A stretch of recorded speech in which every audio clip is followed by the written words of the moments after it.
Okay, well, thank you for having me. Thank you, James. Thank you all for coming. So I'm going to be motivated today by two similar but different observations. So let me just put them on the table. The first is that we see hot Jupiters, and in two, I think only two so far, we have relatively clear evidence that two of the hot Jupiters are actively evaporating. So we see signatures of significant outflows from two hot Jupiters. Then, on a completely different set of observations, we see T Tauri disk systems. We see much evidence that the T Tauri disk systems have disks and have accretion. And then there's another class of observations that suggest strongly that the T Tauri stars themselves have strong dipole and octupole fields on their stellar surfaces. And we also see evidence that there are hotspots on the star. So the picture is that you have an accretion flow which becomes transonic, which means it starts subsonic at the disk and ends up supersonic on the star and lands on the star. Now, in both of these cases, the flow is controlled by magnetic fields. So what I'm going to tell you about today is basically a trick by which you can study magnetically controlled flow, and I'm going to apply it to these two problems. So to begin with, just to show you the data, which are not so great, the data that says that we have outflows from hot Jupiters are shown here. So for one source, I'll show you its phone number later, you see HST images or HST spectra of the source before transit and during transit. In other words, when the planet's in front of the star and when it's not. And you see that the difference between them are the difference between this little light line and this dark line. And we can't see what's happening in the core of the line, so this is kind of all blocked out. All we can see is what's happening in the wings. And if you look closely, you see that before transit, this peak is higher than here. So in other words, when the planet goes in front of the star, it casts a shadow on it. Now that's, of course, what the transit is all about. But what's happening here is that this is happening in the UV, and the shadow cast corresponding to these things, these differences rather, is much larger than the size of the planet. So the planet's bigger in the UV than it is in the optical. And the interpretation is that the UV flow is optically thin to the optical photons, but it's optically thick to the UV photons. And if it is in that realm, it would be an outflow from the planet. And when you do the numbers, here's the phone number of the two systems that have been observed. The outflow rate is 10 to the 10 to 10 to the 11 grams per second. Now, you immediately want to know what this is in Jupiters per gigayear, right? Because that's what you care about. Because it's a Jupiter mass planet and they're 5 gigayears old, so you care, well, is it actually losing enough mass for us to care? The answer is not really. You're only losing a tiny fraction, a tiny percentage of the Jupiter mass at this rate. But this is for a Jupiter mass planet. We'll see where it becomes important later. Since this is a mystery story, I'll tell you the answer. The answer is that when you go from a Jupiter mass planet down to something that's less than half the mass of the Jupiter, the mass outflow rate can go way up. So whereas a Jupiter mass planet is relatively safe from this process, so we can see Jupiter mass planets in a hot Jupiter orbit, once you get below a certain mass threshold, the mass outflow rate can go way up, and you don't expect them to be in that realm. In other words, you don't expect sort of third of the Jupiter mass planets really close to their stars, and guess what? You don't see any. And I'll show you that plot at the end, okay? So what I want to do now is I want to build a model to explain this, and I want to do something that the other folks haven't done yet, which is to put magnetic fields into the problem, and I'll try to justify that. So just to put down what the parameters are, so everybody's on the same page, we have a 1 solar mass star. We can change this, but this is the middle of my parameter space. The FUV flux of the sun at a 4-day orbit is 400 in CGS units. So we tend to want to consider UV fluxes in this range. We'll consider, as the middle of the parameter space, of one Jupiter mass planet. As I said, we'll vary that. The planets are a little bit large. Hot Jupiters are actually larger for the mass than cold Jupiters for two reasons. One is that they're hotter, hence the name hot Jupiter. But the fact that they're hotter makes them puffed up. But what's interesting is they're actually more puffed up than they would be even when you take into account the fact that they should be puffed up. That's a mystery, which I would love to talk about, but not in this talk. And this number, the square root of 2 times the radius of Jupiter, is about what you see. But there is a range, so it's not all of them are exactly the same size for the same mass. In fact, planets of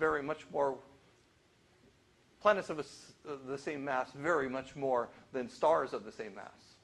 Once you have a one solar mass star, it's pretty much the same thing, right? Metallicity makes a little bit of difference. But a one Jupiter mass planet can have a widely different radius.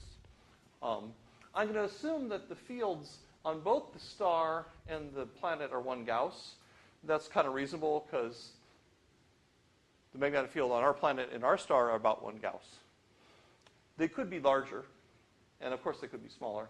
I'll put things in a 4-day orbit, and there you go. Now, in terms of the regime of operation, if you just do a simple order of magnitude estimate of how much outflow you should have with this UV flux, it turns out that 1 UV photon is just about energetic enough to get 1 proton off the surface of a hot Jupiter, just order of magnitude. So you can almost count photons, and you get something in this realm, which is about right. So the fact that they're evaporating at this low rate is terribly shocking. Now here's the new thing. If I take the ratio of the magnetic pressure to the Ram pressure, assuming a 1 Gauss field, the ratio of magnetic pressure to Ram pressure is 10 to the 4 to 10 to the 6. In other words, you're magnetically dominated by a factor of about 1 million. And interestingly, in the literature, there are about 100 papers that ignore this and 2 that don't. So James and I are trying to remedy that. And then you could also argue that the field is well coupled, and the induced currents by the flow are of order 10 to the minus 4, so I'm going to ignore them. We can come back to that. Was there a question? So I'm just curious about what density you're taking, and also in terms of coupling in the fluid. It's very sensitive function of the surface temperature. So what are you taking for these coupling structures? Oh, well, let's see. The first answer is that to get this density here, you basically say that m dot is 4 pi r squared rho v, right? Because you know what the outflow rate is. It's measured. It's 10 to the 10 grams per second. So all I have to do is assume a v to turn that into this. I need 2 v's instead of 1. I have a 4 pi rho v here with an extra factor of 2 in my pocket. And I know what the radius is. So all I have to do is specify the v to get this number. The v is the flow speed, which is the sound speed, which is order of magnitude 10 kilometers per second. It might be 9, but it's not going to be 1 million. So I'm. So this is beyond the sonic point. No, this is before the sonic point. But it's not where the wind is being started to determine, not where the radiation is being absorbed. Well, it's above the layer where the radiation is being absorbed, but it's below the sonic point. And the reason why there's a range is that the ratio is closer to 1 million right at the launch point of the wind where you're first starting to worry about it. And it drops to about 10 to the 4 at the sonic point. But you're still safely magnetically controlled at the sonic point. Yes, go ahead. So the m dot that you get from observations, how is that? How exactly do you get m dot? Could I defer that to the questions? Because I'd rather give my talk than the observational talk. Okay. It's a long... It's complicated. Yeah. So sorry to be short with you, but just that would completely derail what we're talking about. So in fact, we're like 20 minutes into the talk and we haven't even gotten started. So let me continue. So the basic point is that the ratio of magnetic pressure to Ram pressure is this huge number. So we need to take into account the magnetic fields. So let me emphasize to you that we actually have 2 problems. There's the launch of the flow, so where the flow gets started near the surface of the planet and reaches the sonic point. And then once the flow has left the sonic point, it's kind of free and clear of the planet. And then it's going to propagate in the environment that is set by stellar properties as well as the planetary properties. And in that propagation realm, it will be affected by the magnetic fields of the star as well as the magnetic fields of the planet. And it will be affected by the stellar wind. What I'm going to show you today is simply the inner problem, which is the launch of the outflow from the planet. We would then need to match that onto an outer solution which takes into account the environment. So to explain all of the picture, and this is why it's a little bit complicated, those wings are high velocity. And part of what you're seeing in those in the transit observations is the flow after it's left the planet being accelerated to larger speeds by perhaps a stellar wind. But that's not what I'm calculating here. I'm only calculating the launch of the wind from the surface of the planet just to see how much stuff can come out.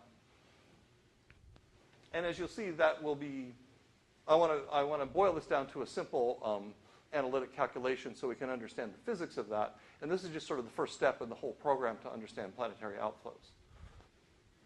So here we go. Since the flow, I'm arguing, is completely dominated by the magnetic field, what that means physically is that any little parcel of gas that's flowing from the surface has no choice but to follow the field. So if you think about it in the right way, it's only a one-dimensional problem, because you can build a coordinate that follows the field line wherever it goes, and that's the coordinate that the parcel of gas will follow. Here I'm showing you a simple dipole field emanating from a planet, and at any given point, you have the field line. You can build vectors that are parallel and perpendicular to the flow. So to remind you of your Coordinate Systems 101, a coordinate system is just a scalar field. A system of coordinates is 3 scalar fields. And if they're orthogonal, those 3 scalar fields intersect in little parallel pipeheads, which we'll call boxes, even though they're not cubic boxes. And for everything I'm going to show you today, we're going to be axisymmetric. So there's an azimuthal angle, but I know how to do azimuthal angles, so I'm just going to suppress that for the rest of the talk. All I need to do is define my coordinates in the poloidal plane, which you can take to be x and z in Cartesian coordinates. You can also take them to be r and theta in spherical coordinates.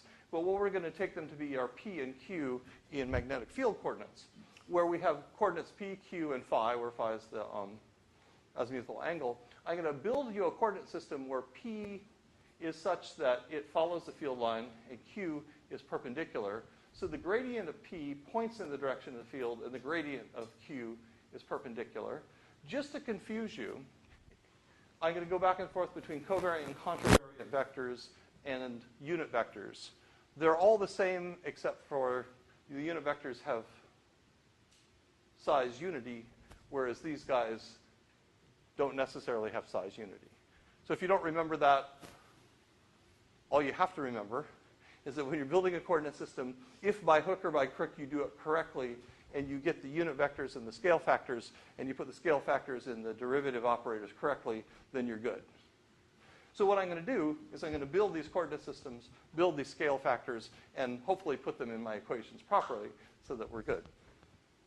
Can I ask one more conceptual question for you? Oh, yeah. The gas pressure is small compared to the magnetic pressure as well. Yes. But we do take that into account. But is it as small as the, because you did a ram pressure comparison. What's the plasma beta roughly? Oh, it's also small compared to the b squared over 8 pi. I don't remember the exact number, but it's small. Thank you for bringing up the plasma beta, because I'm going to not use beta for plasma beta. I use it for something else, and I don't want people who know about plasma beta to get confused. Okay, so I'm building a coordinate system, and here's what it looks like. It's going to have a dipole. I'm going to have a dipole field centered on the planet, and then the star will have a non-trivial background field. Now, I'm assuming that the planet is far enough away from the star that as far as the planet's concerned, the background field of the star is just pointing in some direction. And then I want to do the math as simple as possible to understand, so I'm having it point in the z direction. We can generalize this. I'm not going to today. It's a real mess to do so. I gave James some notes on this, which I bet you haven't read, because they're a bloody mess. So we have a background field pointing in the z direction. It's decreased from the 1 Gauss field on the surface of the star by the distance to the planet divided by the stellar radius to the 3rd power. So we're at 10 to the minus 3 Gaussish at the place, or at the location of the planet, whereas the field of the planet is about 1 Gauss, but it has a dipole field. But it's going to decrease like 1 over r cubed, where r is the radius with respect to the planet. So near the planet, the dipole...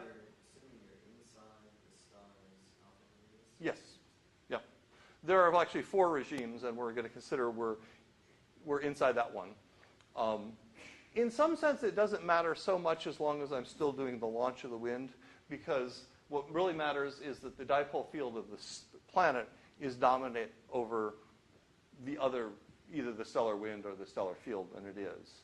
Once I get out to the propagation realm, the second part of the problem, which I'm not doing today, then I very much have to worry about what you're talking about. So here's our field.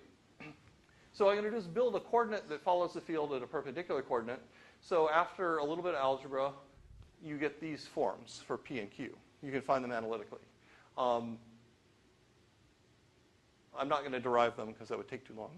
But if I take their gradients, I get these values. You can show that they're perpendicular. So grad P dot grad Q is 0 like it's supposed to be. And I'm going to define these ancillary functions just because it's easier to write them down. Now, the beta parameter that shows up in this talk is not the plasma beta, but it's the ratio of the stellar field evaluated at the location of the planet divided by the planetary field at the surface. So basically, it's about 10 to the minus 3. Okay? Is everybody on the right page? So the answer is, if you build this coordinate system, some of the field lines are open and some of them are not. And you can do that, find that immediately. Because the field lines along the pole go out and they get far enough from the planet so that the background field of the star starts to win and the field continues forever. The field lines along the equator, which are dipole-like, close and turn back into the star before the loops get far enough from the planet for the background field from the star to dominate. So there's closed field lines along the equator, open field lines along the pole. There's a separatrix which separates them. There's an X point where the field is formally 0 in this problem. And one of the advantages to writing down the coordinate system completely analytically is then you can find out what surface area of the star corresponds to having open field lines and which one has closed field lines. And that tells you what part of the, I said star, I meant planet. You can figure out what fraction of the planet actually can support a wind. And the answer is this. It's just, this is the fraction, which depends on my beta, which is the ratio of field strengths, not the plasma beta.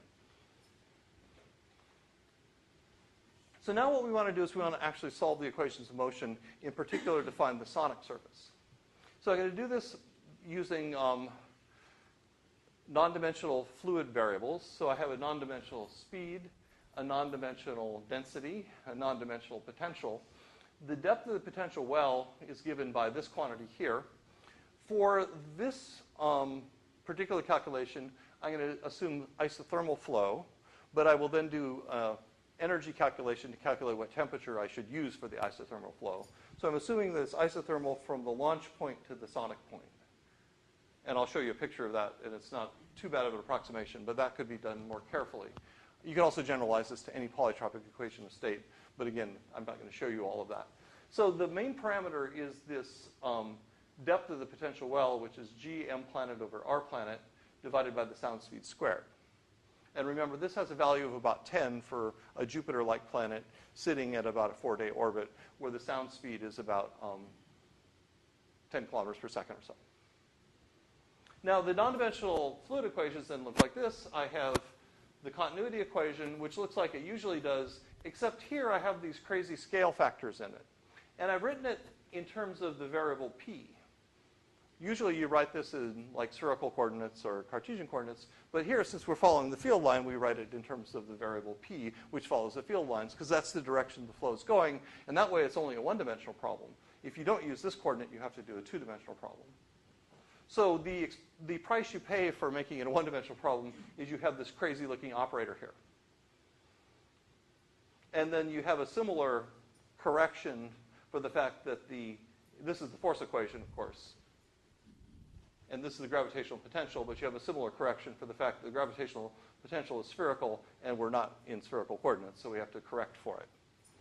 But see, I have all of the operators here because I've constructed the coordinate system. So to remind you, once I've made a dimensionless problem, there's only two parameters that show up. There's the depth of the potential well, and there's the ratio of fields, the ratio of the background field to the planetary field. And typical parameters for hot Jupiters are the depth of the potential well is about 10, and the field strength ratio is about 10 to the minus 3. So after many pages of algebra, you want to solve for the location of the sonic point along the field line. And this is your answer. Now, it's kind of an ugly answer in that it's a complicated polynomial, but it's a beautiful answer in the sense that we've done this very complicated problem and we have a 100% analytic solution to it. Once you solve this for the sonic point position, you can plug that back into the other equation and get the dimensionless mass outflow rate, which you can also do analytically. Now, in order to actually evaluate these things, they're actually functions of functions. So f and g are functions of the fundamental things, and h is also a function of the fundamental things. So you have to plug these things into this, so the equations are actually even more complicated. But they're completely analytic. Now, I'll show you the answer, and then I'm going to try to explain to you why this is actually a very sensible thing to do, because you're looking at me like I'm just showing you Greek symbols, which is exactly what I'm doing. But what you get after all of that is you get this surface here, which is the sonic surface. And it looks like it's spherical, but it's not. The sonic point is actually different along each field line, but not by a huge amount. But it's by an exactly calculable amount by solving those equations I gave you on the previous slide. And you have a dead zone where you don't have flow because you have closed field lines. You have the open field lines. I'm showing you the perpendicular coordinates because I have this crazy coordinate system. And this is also not a line of constant q, but nearly so. But by solving the equations, I get the sonic point determined exactly. So now, let me just take a few moments and try to motivate why this is a good thing to do and why we care about flow geometry, okay? So to do this, what I'm going to do is I'm going to do a problem that you actually know the answer to in my notation. And I'm hoping that will actually help you understand why I'm doing this, okay? So you can tell me afterwards whether this is a successful exercise or not. Okay, so suppose I take a spherical flow in spherical geometry that's isothermal and has no rotation. Well, that's the Parker-Winn solution that you all did for your qualifying exam, okay? You may or may not remember, but almost all of you have gone through the Parker-Winn solution. So in my notation, the Parker-Winn solution looks like this. I have a continuity equation and a force equation. So this is just the continuity equation with the divergence operator. In spherical coordinates, the divergence operator gives you a 2 over r. In cylindrical coordinates, this would be 1 over r. And in Cartesian coordinates, it would be 0 over r. That's not a coincidence because 2 is for spherical coordinates, 1 is for cylindrical, 0 is for Cartesian. That's the number of dimensions you have diverging. Keep that in mind because we're going to come back to that. And then this is your force equation. So if you take these two dimensionless equations, continuity and force, and you write them in the usual way, you can then solve for the sonic point. And in this problem, the sonic point is where u equals 1, because that's where you're crossing the sound speed. It makes a whole lot of sense. But the location of the sonic point is at b over 2. So the solution to the Parker-Winn solution, again, that you do as a qualifying exam problem in your first year of grad school, says that the radius of the sonic point in the solution is b over 2. So all I'm doing for the planet problem, instead of having b over 2 equals this, I have b over 3 equals this. So the flow geometry, which is set by the magnetic field geometry, changes the way in which you go through the sonic point.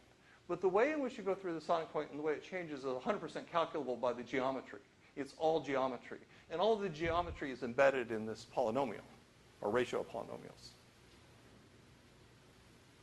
So all I'm doing is the same thing that you did for a qualifying exam problem, only I'm doing it for a more complicated geometry.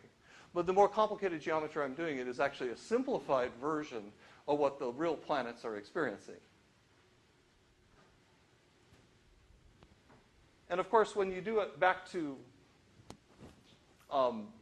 once you found the sonic point, you can then find the solutions that go smoothly through the sonic point, those that fail by going too fast and too slow. Now, this graph here could be from any astronomy textbook, because these graphs look exactly like, or almost exactly like, the Parker-Wind solution.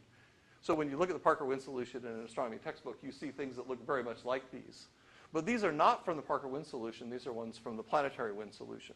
The difference is that the Parker-Wind speed keeps going, whereas this one saturates. But otherwise, they look remarkably the same. Point being that the way in which the flow goes through the sonic points is what determines the flow properties. And qualitatively, it's the same problem that we've done before. But quantitatively, we can do it completely analytically now for this more complicated geometry. And now that we can do it, we can then go back in and calculate the dimensionless mass outflow rates. And one of the interesting things you see is that if I plot the mass outflow rates versus the depth of the gravitational potential well, they plummet. So as I make a bigger and bigger planet, I get almost exponentially less outflow possible because the gravitational potential well becomes deeper. This is for a fixed sound speed. It becomes harder and harder to climb out of the depth of the potential well. It's also interesting that as I increase the background field strength, I get more and more open field lines up to a certain point, which means I get more and more outflow rate. But once I get to a certain point, I get a decrease in the total outflow rate. The reason for that is that as I have more and more background field, I open up more and more field lines. So more and more field lines are available, more and more of the surface of the planet is available to be evaporated. But if I make the background field too strong, then there are no solutions that go smoothly through the sonic point. So the reason why these curves here decrease is that I'm only considering the part of the flow that goes smoothly through the sonic point. Now here, my calculation fails in the sense that just because you can't go smoothly through the sonic point doesn't mean you can't evaporate. It just means I don't know how to calculate it. So what happens is that you go from a steady state solution to a time-dependent solution, and that's more work that needs to be done still. Can you explain physically what is it about the strength of the background field that makes it difficult to go through the sonic? Well, loosely speaking, the field lines are basically your flow. They set the flow geometry. So it's kind of like a funnel that you're trying to jam the material through. And if you make that funnel too narrow for a given amount of, well, it depends on the thermodynamics of the gas. The flow can't expand, and You can't shove it through smoothly anymore. We're going to see this again in the future. Can you say that slightly more precisely, just so I understand? What do you mean you can't shove it through smoothly in this case? Like, is there the characteristics no longer well behaved, or? Well, what happens mathematically is that the polynomials, which are high order, that give you the location of the sonic point, no longer have real solutions. So the sonic point becomes imaginary. And that's the mathematical answer. The physical answer is that you can't smoothly make the transition from subsonic to supersonic in a steady way. Now, everything, I've been very careful, or tried to be very careful, to keep saying in a steady way. If you go back to my very beginning of my calculation, I wrote down the equations for steady state flow, which means I set all the time derivatives equal to 0. So what happens in real physical systems when you don't have steady solutions is you generally have unsteady solutions. I mean, even when you turn on a garden hose really fast, it sometimes glugs, right? Or when you just turn a pop bottle upside down, it glugs, right? That's because there is no steady solution. You have to, that's a little bit different, but in a similar way. at that kink, is the separators touching the surface of the planet at that point? I don't know. I don't know the answer to that. I'll have to think about that. So, yeah. So let me just move on for now. So over this range of parameter space shown here, where you have m dots, you can fit them with a simple fitting formula. In other words, I assume this form and then find the value that fits the whole parameter space. And one number fits the whole parameter space to about 3% accuracy. This 3% accuracy is not the degree to which I can calculate any one solution. I can calculate any one solution to basically double precision accuracy. Because I have an analytic solution, I only have to find the root of a polynomial numerically, which I can do to 1 part in 10 to the 14 if I feel like it. This 3% difference is the degree to which all these different curves in the previous parameter space line up on top of each other. It's the degree to which they're kind of self-similar, so that you can describe them with one simple fitting formula. That's what this 3% error means. So it's actually a range, not an error, if you want to think of it that way. Now, if we go back into physical space, the physical m dots you get for different masses are, this is 1 Jupiter mass, 3/4 and a half. No, the other way around. It's 1 3/4 and a half. You see that as I go from a big planet to a small planet, I get a lot more m dot. And these dash curves show me, remarkably on the same scale in different units, the density at the base of the flow. So this is actually not the density at the outer edge of the planet, or outer rim of the planet, but just beyond that where the flow is actually first getting going, which is the inner boundary of my calculation, which is just above the layer where you're actually absorbing the photons that we were talking about earlier. Point being that you can get 10 to the 10 like we see. Once you have the flow, you can calculate the optical depth in the UV through it. So for the same 3 masses I showed you, you can calculate where the optical depth unity flow is, and you can see how much bigger the planet will appear in the UV compared to the optical. The dashed region shows you 1 planetary radius, which is defined to be how big the planet is in the optical, because that's how we find the radius. And you get this extra from the outflow. In other words, the outflow is optically thick in the UV out to these larger radii. And these are presumably what HST is seeing. Yeah, the HST is seeing, I use the Lyman alpha opacity to get this line. It will be different at different points in the UV. So what? Sorry, is FUV setting the temperature? Yes. Yeah, to 0th order for this sort of very simple calculation, what I'm almost assuming is that if you look at the cooling curve for gas in this realm, it goes up to about 10 to the 4, and then the cooling function goes through the roof. Do you remember that graph from some textbook? So as soon as you heat up to about 10 to the 4 Kelvin, the cooling goes through the roof, and thermostats you to be not much bigger than 10 to the 4. Since we're so close to the star and we have so much UV, we could heat up to almost 10 to the 4. So to 0th order, all of these flows have gas that's thermostated right at 10 to the 4 Kelvin, which corresponds to a sound speed of 10 kilometers per second. So if you actually try to do the heating and cooling more carefully, which I did do but did not talk about, the sound speeds you get are sort of like 8, 9, 10 kilometers per second. So they're actually very close to the 10. And they can't get much bigger than 10 because of the cooling function just going through the roof. Yeah? I think that's the physical picture that's happening. So what you're seeing, so what you're showing is that if you change the outer boundary condition, which is the magnetic topology, you are changing the outflow velocity pattern.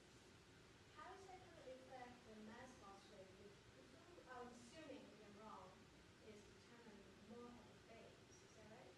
Oh, well, there's 2 ways in which it affects it. The background magnetic field will affect how many open field lines you have versus closed field lines. So you don't have flow out. You can't have flow or evaporation from the planet along the closed field lines. Now you could have in principle, if you were to heat the heck out of the planet, you could make the flow so powerful that it would open up the field lines. But remember, the magnetic pressure is beating the kinds of ram pressures that we're driving by a factor of 1,000,000. So that means that the magnetic field is so strong that you're only really going to be able to get out along open field lines. You're not going to be able to open up a lot of field lines with thermal pressure or anything. You're dumping so much heat at the base, so those heat has to come out also kind of PV way. Well, it doesn't have to come out. It can also be radiated out, right?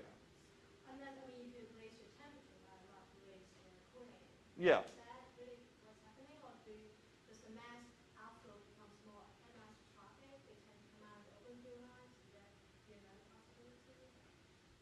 Yeah, maybe we should talk about this later. I might not fully understand what you're asking me, Well, but I just think the energetics determine the base. So it's not clear to me what is this incredibly tenuous outer angle geometry matters. This dominant thermal physics which is determining the base.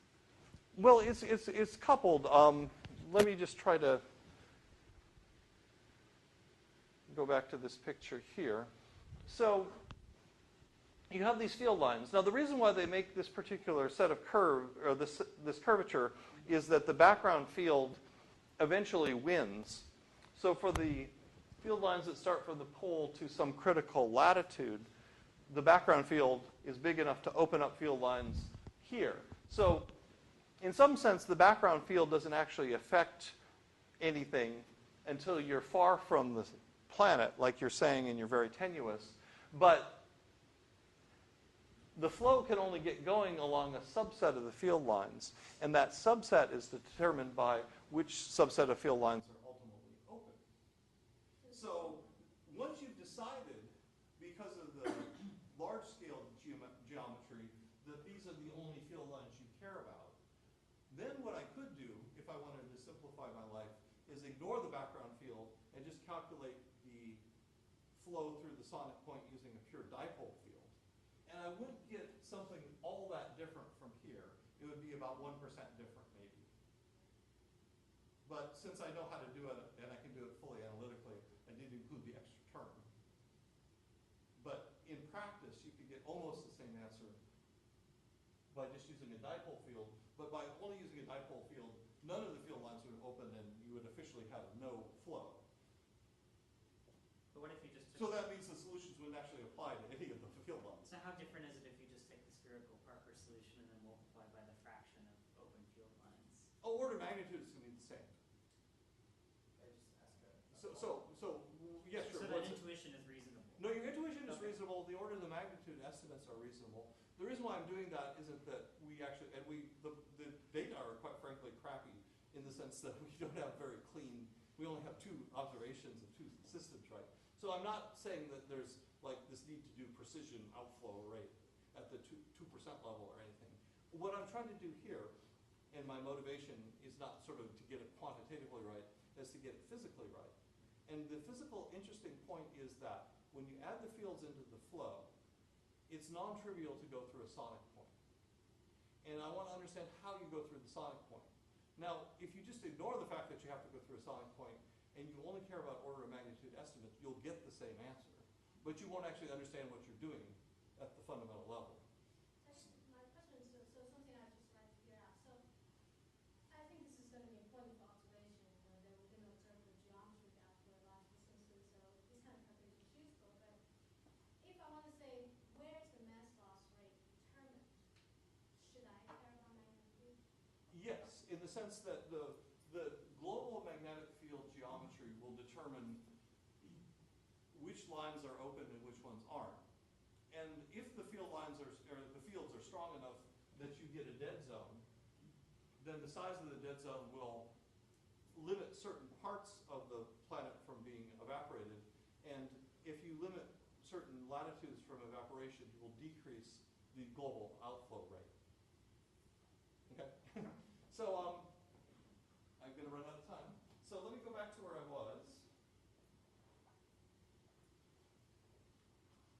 So if I take all of the hot Jupiters and I just apply this model to it, you can see that some fraction of them will be in this realm of 10 to the 10 grams per second, which is potentially observable, and another fraction of them will be way down here, as in we can't hope to see them.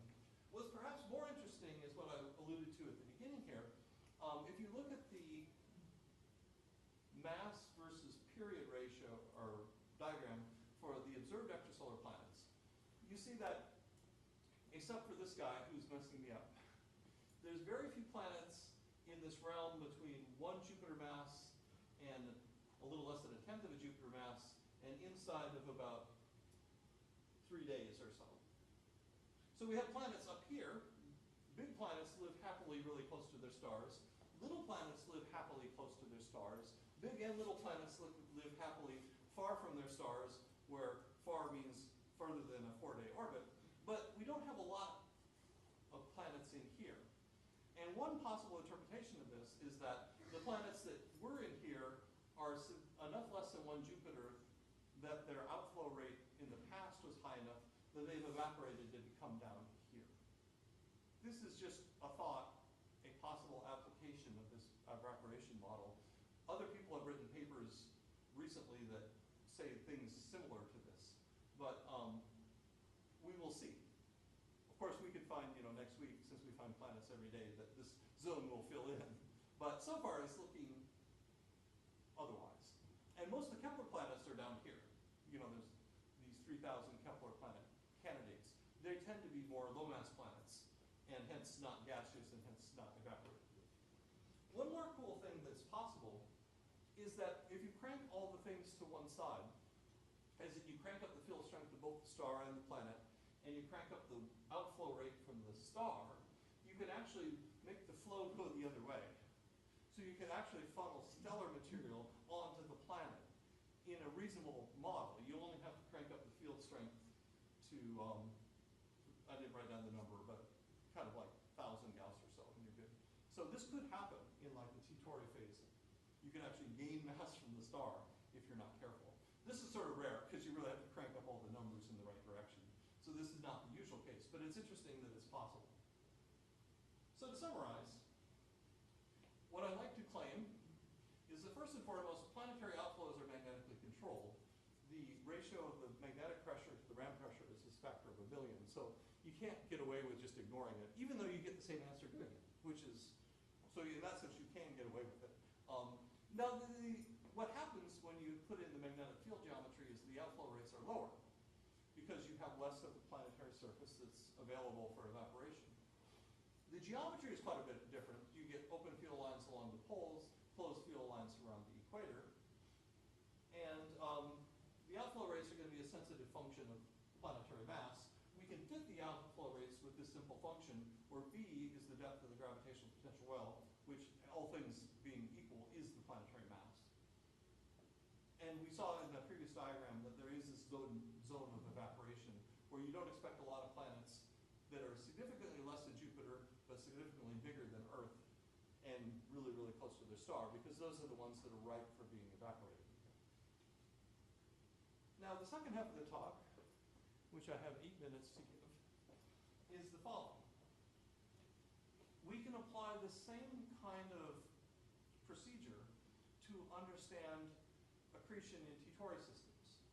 So just to remind you, when you make a star, most of the material actually ends up on the disk first, and then it somehow winds its way from the disk onto the star. The final phase of accretion occurs through the magnetic fields. Remember that T Tauri stars typically have 1,000 Gauss fields, or 2,000 or 3,000 Gauss fields. What's new and interesting, I think, is that T Tauri systems not only have strong dipole fields, but we're starting to be able to make maps of the magnetic field geometry and topology, and we find in some cases strong octupole components. In fact, in some systems, the octupole components are stronger than the dipole components. So what we would like to do is we'd like to understand the transition, we like to understand the flow that goes from the disk onto the star. So this is the inverse of the problem we just did. There we had flow on the surface of the planet reaching a sonic point to flow outward. Here we have material falling into the star, reaching a sonic point to fall inward onto the star. But the field is again magnetically controlled. So since I don't have time to give the whole thing, I'm going to just skip through it and give you some of the basics. So this is the kind of geometry I have in mind. I'm going to basically simplify our discussion to one field line or one family of field lines that connects the inner edge of the disk to the star. There's going to be an outflow along some open field lines over here. here, which I'm not even going to draw. There are other field lines that don't matter, but the accretion flow will happen along one of these field lines. Now this field line can have both an octupole and a dipole component, or it could have other multiples as well. The general regime of operation is similar to before. We're well coupled, relatively current free. And here we're still magnetically controlled, but we're not as magnetically controlled by the same large factor. It's still a factor of 1,000, but it's not a factor of 1,000,000. So just to step you through, we want to solve these equations. So we have a continuity equation, we have a force equation, we have magnetically controlled flow. I can generalize this to any polytropic equation state. I can generalize it further, but that's all I've done so far. And I'm going to include rotation, so that because the T Tauri system is rotating and the flow has to follow the field line as it rotates around, I have to include rotation. I'm going to assume that the star and the inner edge of the disk are locked rotationally. So I have just one rotation rate in what I'm going to show you. Okay? So you can see right away that to write down the solutions to this, I have to generalize what I showed you earlier. And what I showed you earlier was a bit of a mess already. But I have to include polytropic equations of state and a rotation term. But nonetheless, this is my mantra.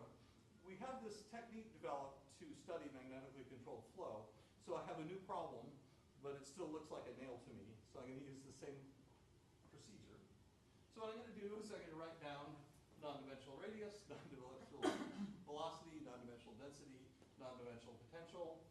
Same depth of the potential well, except now I have a stellar, that should be a star, stellar mass. And I have a rotation parameter that depends on how fast the system is rotating. And then I get equations of motion like before, with a continuity equation that's the same as usual, except there's scale factors in the divergence operator. The pressure term now has a polytropic equation of state. And now I have this crazy rotation term that follows the basically centrifugal forces as I go inward along the field line. This omega here depends on the rotation rate omega. So except for these generalizations, it's the same problem as before. So to cut a long story short, and I'm almost out of time, you can find the condition you need to go through the sonic point. And generically, it always has this form. You have the potential on the right-hand side. You have this parameter here that depends on the divergence, which is what we had before. We have a new term that depends on rotation. And if I include polytropic equations of state instead of isothermal equations of state, I have an extra factor of density to some power. So this is actually the generalization of the condition to go through the sonic point that we derived in the planetary problem, only now I want to apply it to the geometries, the magnetic field geometries that are applicable to the accretion problem.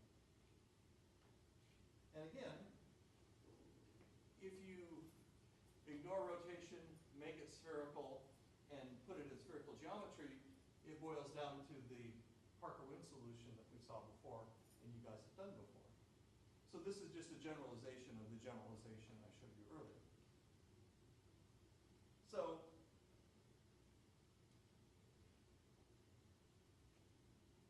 now we have a depth of a potential well and a rotation rate, which are system parameters. We conserve flow rate and energy. We have a generalized function which shows up because of the geometry, and another generalized function that shows up because of the geometry due to rotation. And then what we're going to do is build coordinate systems that follow the field lines and plug them into those general equations. And I'm not going to go through all of this in detail because we're out of time. I'm just going to show you that we have them. Okay? So for a dipole field, we have coordinates, and we have these operators. And then you can plug them in and you can get solutions. Now we can do this for any dipole, for any multiple, and we can do this for any equation of state that's polytropic. And here's the interesting thing, that if you want to have transonic solutions, you can't have an arbitrarily stiff equation of state and still get steady state transonic solutions. And it's the same kind of thing that Chris and I were talking about earlier. If the L is the multiple, if the multiple gets too big, then the equation of state can't be too stiff, otherwise you cannot smoothly go through the sonic transition. And in numbers, if L is the multiple number, the polytropic index n, which sets how stiff your equation of state is, has to be bigger than L plus 3/2. So this is a mathematical result. Physically, what that means is that if the gas that's coming from the disk and landing on the star can't cool enough, and being cool enough is set by how strongly the field lines are being compressed together, which is set by which multiple is dominating. But if it can't cool enough subject to its geometry, then it cannot go through a sonic transition in steady state. So what you predict is that for those classes of systems, you will have knots of emission that are somewhere between the disk and the star. There is some hints of that, which is actually what motivated this entire work in the first place. But the observations aren't good enough to see whether this is happening or not. But mathematically, what you find is that you can't go through the sonic transition if your equation of state is too stiff. So I'm virtually out of time. Let me just spend one more minute trying to give you an advertisement for what I did, and then we can talk about questions and whatnot. So what I've done is I've built various coordinate systems that follow different field geometries. Here's one that has both a dipole and an octupole component. And for those cases, you can write down the fields and the coordinates. And then you can write down the scale factors. And then you can write down these crazy functions that show up in the equation that you solve to find the sonic points. So you can find the sonic points. Now you can do this, let me skip ahead, for other kinds of field geometries. And I have a whole class of those. But I don't want to bore you with too much mathematics, so I'm going to just go to the conclusion. What I'd like to argue is that for any kind of system that we, well, for a wide class of systems that we care about, dipole, dipole plus octupole, dipole plus octupole plus quadrupole, I can build coordinate systems, and I have for many cases. And this allows us to do flow in those geometries. It reduces, since the flow is magnetically controlled, I can do a one-dimensional problem instead of a two-dimensional problem, but at the expense of using crazy differential operators. But it's not an expense to use crazy differential operators if I give them to you. You just have to plug in. The hard part is coming up with them. But it's actually kind of fun to come up with them. It's not that hard. And this could be used in a lot of different cases. For the case of accretion flow, we can find the sonic points in the dimensionless mass accretion rates analytically. Now what you get, since many flows or many T Tauri systems have dipole and octupole components, what you find is that the inclusion of the octupole makes the flow density 10 times larger and the hot spot where the accretion flow hits the star to be at a hotter temperature. It also changes the magnetic truncation radius, which I haven't had time to talk about. But what's also interesting is there's this general constraint on transonic flow that you can't have the equation of state too stiff for a given flow geometry and still smoothly go through the sonic points. Now I think physically what happens when you violate this condition is not that you don't have accretion flow anymore, but rather you don't have steady accretion flow anymore. And then you have non-steady flow, you can have shocks, and you can have extra emission between the disk surface and the stellar surface. And again, there are observational hints of that, but they're not strong enough for me to talk about, other than to say there are hints. But it'll be interesting to see in the coming years if those hints turn out to be things that go away or things that are real. But that was actually the motivation for studying this in the first place, was to see why is there stuff between the disk surface and the star surface? Because it shouldn't be just flowing there, it shouldn't be shocking. So many equations later, I found this constraint and said, well, if the cooling isn't robust enough, the equation state is too stiff, and the field lines are squeezing the flow enough, then you can't have steady solutions anymore. There might be a reason for that excess emission. We will see. I'm not claiming that. I'm only saying that's a motivation that I'm going to follow up. So I'm a few minutes over. Sorry about that, but let me take some questions.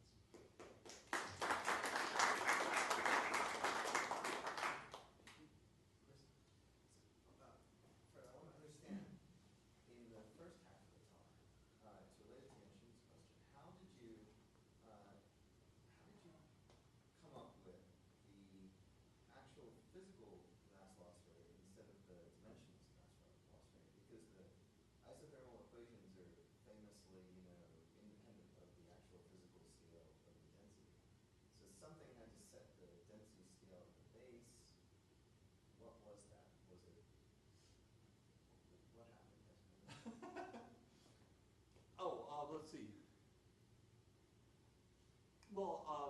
depends on, well, you have to set something, right? So you have to set fundamentally what you have to set is the UV flux that's shining on the planet, right? So I assume that the planet has some fixed radius and there's kind of an atmosphere above it. And then I do a heating and cooling calculation on that layer. It's sort of like a zeroth dimension heating and cooling calculation. And I can basically heat up for a given flux, I can heat up the atmosphere to a certain density. I mean, a certain height, which corresponds to a certain density. So there was an inner part to the inner solution that you didn't show us. Exactly, right, yeah. And it's just a zeroth order heating and cooling So thing. the coefficient on the entire flow that you're showing us is set by that. Yes, yeah.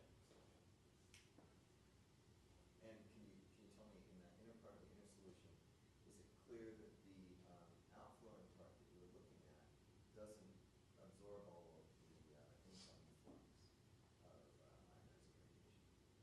So it's completely optically thin to that. Oh, I do an iterative. It's not quite a zeroth, it's like a half-dimensional thing. So I do an iterative solution to estimate that. That's a good question. So the answer is no, it doesn't completely get absorbed. Although actually, Is Yeah, the yeah. fact that it doesn't get absorbed ever a limiting factor in the mass loss rate? Is the recombination rate in the outflow an important factor in determining the mass loss rate of radiation, or is it always effectively negligible? oh, I see okay, well, for the regime that I'm working in, or I quoted results in, where we have old stars like the sun, so FUV is kind of like 400 in CGS units. In that range, I'm safe. When I go from a FUV flux like a solar type star to a young star like a T Tauri star where the UV fluxes are much bigger, then the plot I showed you actually just keeps calculating that mass loss rate as a function of flux all the way up to big fluxes. That's an overestimate when I get to T Tauri size fluxes because of that effect, and also the way I'm doing the heating and cooling should have extra terms which give me losses that I'm not including in my calculation. So the real M dots that you get for the T Tauri realm will be lower than what's on that plot. I'm not using them in the T Tauri realm, but if you were to do that and apply them in the T Tauri realm, you would get M dots that are too high. Ruth Murray Clay and Eugene Chang wrote a very nice paper where they did this kind of calculation without the fields, but they did the heating and cooling correctly. And they show what I just said in words. So for the realm of main sequence stars where I'm working, this is good enough. But for the realm of really high fluxes, you have to worry about what you're worrying about. But those guys have already done it, but not in the context of fields. I think Ruth might actually be trying to do this, but she hasn't published yet.